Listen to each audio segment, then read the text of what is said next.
Carles Puyol is considered to be one of the players that any team would like to have in its ranks, as he provides an atmosphere of security thanks to his defensive abilities and leadership skills which he has always shown on the pitch, through his participation in guiding the players and his contribution to raising the morale of the team when they lose hope in the match, not forgetting his role as a bodyguard for his teammates during conflicts, which makes him a unique player who combines multiple skills. But in his early days he was never like that. On the opposite, he suffered a lot. That's why we decided to explore his story together and see how he overcame these challenges and made the success of his football career.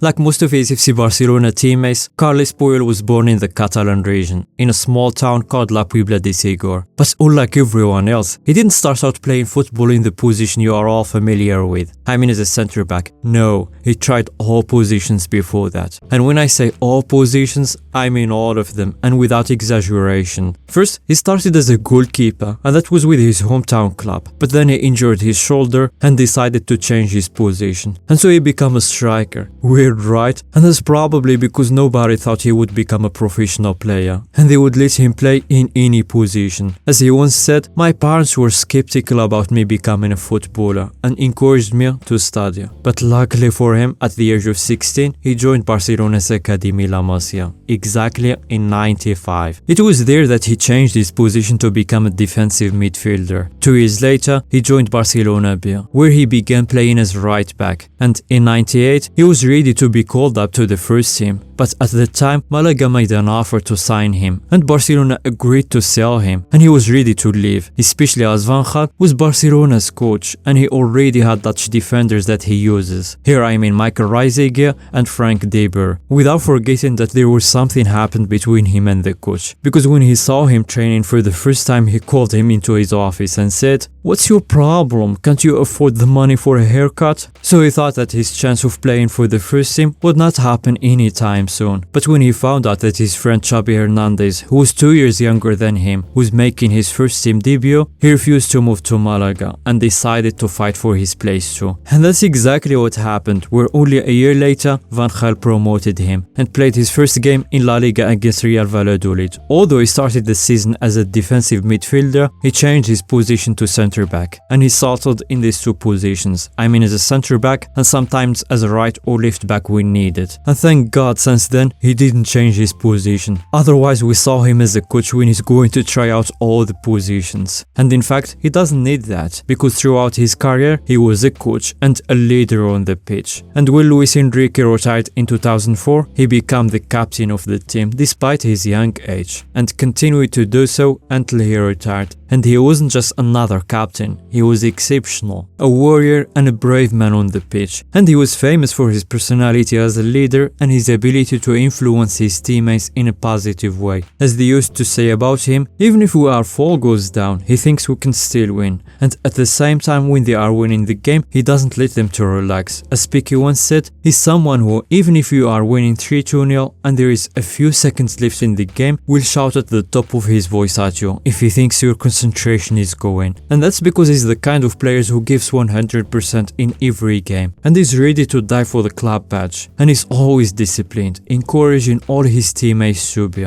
As Xabi said, he never lets up. Also thanks to his courage, physical strength and character, he was always aggressive and knew how to position himself, especially in man marking and 1v1 situations. He was not afraid of any opponent whoever they were, and he was always quick to make decisions, which earned him several nicknames, the most famous of which are the Wall and the Shark. But all those qualities often turned against him in the beginning of his career, as during a match against Chelsea in 2005-2006, Mourinho, who was the team's coach, analyzed the Barcelona players, and they published the report afterwards, in which he said of him, aggressive but very emotional, gets crazy with the referee in fouls against him, and goes mad in provocations. He also criticized his poor positional and leadership in defense. Of course, Puyol was a player who learned from his mistakes, mistakes and was always looking to improve. Because what he achieved is certainly the fruit of his hard work. As he once said, "I don't have Romario's technique, Mark Overmars' pace, or Patrick Kluivert's strength, but I work harder than the others. I'm like the student who is not as clever, but he revises for his exam and does okay in the end." We all know that he tries to be humble, but he really pushed himself hard, because he always continued training after the team sessions or during holidays. But it gave the result, and he wasn't just okay, he was an excellent player. And all because he loved the club shirt and was ready to do anything for it. And he's one of the few to have played for one club throughout his career. But we can't deny that he got to a stage where he wanted to leave. And that was because FC Barcelona had got for several years without winning anything. And Puyol was 27 when he won the first title with them, where he said afterwards, "There was a moment when I thought about going. Why deny it? I want to win things. And there was a time when we didn't just fail to win, we didn't even compete. I got wound up and I wanted to go. But I thought about it and decided to stay here to win things." And at this stage, Man United and AC Milan are the two clubs most interested in him. And the Catalan club was facing a financial crisis and needs money. So at that time, the press secretary declared that the club is ready to listen to any offer, and all the players are available if the offer is good enough to pay the club's debt. Puyol also declared that Man United is among the best clubs in the world, and any player would be happy to play there. And if it would benefit FC Barcelona financially, he would be happy to help. He has said on more than one occasion, if he ever leaves FC Barcelona, he wouldn't want to stay in Spain, but he would go to England or Italy to play with his idol Maldini. But fortunately for him, he didn't go anywhere, because immediately afterwards FC Barcelona started winning titles again, where he won the La Liga title with them in the 2004-2005 season, and the following season they won the league for the second time in a row, as well as the Champions League after beating Arsenal in the final. And that was just the beginning, because in 2008 came the master Guardiola, who created the team that many consider to be the best of all time, where they won every title possible, the most important being the sixth title in 2009. And in his career with FC Barcelona, he won 21 titles, 6 La Liga, 3 UEFA Champions Leagues, 2 UEFA Super Cups, 6 Spanish Super Cups, 2 Copa del Rey, 2 Club World Cups, and that's not counting the titles he won with the Spanish national team, because he has also had an exceptional international career. In the beginning, like most players, he progressed through the age groups until 2000, when he made his debut for the senior team in a match against the Netherlands. Since then, he has played 100 matches, during which the team has won the best that a European team can win, the UEFA Euro 2008 and of course the FIFA World Cup in 2010, where the team made 5 clean sheets out of 7, conceding just 2 goals throughout the competition, all in the group stage. And he completed 88% of his passes. He also scored in the semi-final against Germany, and it was the only goal of that match that qualified them for the final. You could say they also won the UEFA Euro 2012. Yes, that's true, but he missed that edition due to a knee injury, after which he underwent surgery. And in fact, this is neither the first nor the last time he has suffered injuries throughout his career, which have kept him out of many important matches and competitions. Despite his solid physique, he has suffered serious injuries almost every season, most of them to his knee, some even requiring surgery, to the point where he has had 6 operations over the course of his career, forcing him to miss games for several weeks or even months. And in 2012, while returning from injury, he injured his elbows in his first match and was sent for another 45 days. It's quite strange that he has suffered so many injuries given his physical strength. He also trains a lot and is not the kind of player who doesn't care about his body and spend most of his time in nightclubs. As he once said, "I lead a very quiet life and I have not been to a nightclub in Barcelona for years either. When I go out, I stay in a restaurant with my friends." He said on several occasions that he doesn't like to go out much, and that's part of his personality, because despite his first personality in the stadium, he is calm and a good person with everyone. We all remember how he called Ronaldinho when he moved to Milan to take a photo with them, and when he allowed Abidal to be the first player to hold the Champions League trophy, even though he was the captain, and it was because Abidal was coming back from a liver transplant, and many other situations that happened both on and off the pitch.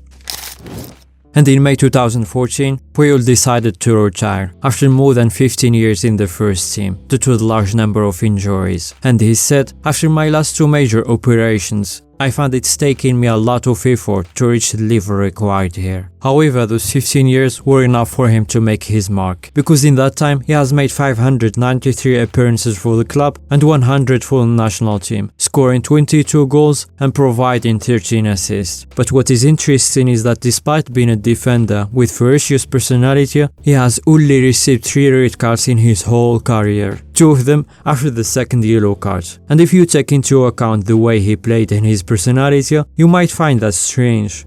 But if it means one thing, it's that he was an excellent defender and a true leader.